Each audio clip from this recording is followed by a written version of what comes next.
মশলাগুলো একসাথে করে নি। এই পিচ্ছি, আনারস মাখা কত করে? ভাইয়া আনারস মাখা 20 টাকা করে। 20 টাকা করে? আনারস মিষ্টি হবে তো? হ্যাঁ ভাইয়া, আনারস অনেক মিষ্টি। আর আপনাদের খেয়ে যদি মিষ্টি না লাগে তাহলে আপনাদেরকে আনারসের টাকা দিতে হবে না। এই পিচ্ছি, বুঝিস কিন্তু।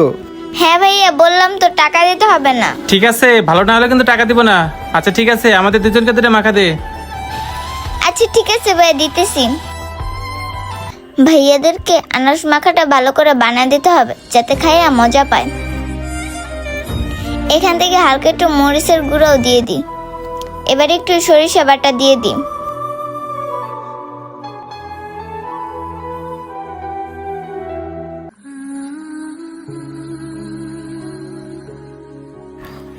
এই যে ভাই, এখানে একটা। সোহাগ ল। আর এই যে ভাই আপনারটা। আনারসটা তো মিষ্টি লাগতেছে, যেভাবে হোক পিচ্ছিকে এটা বুঝতে দেওয়া যাবে না। 2টা মাখা কত টাকা দেবো? ভাইয়া 2টা মাখা না 20 টাকা করে, 40 টাকা। 40 টাকা দিতাছি। আরে দাঁড়া, কিসের টাকা দিবি তুই ওরে? ওর আনারস তো মিষ্টিই না। কি বলেন ভাইয়া, আনারস মিষ্টি না? আচ্ছা ঠিক আছে ভাইয়া।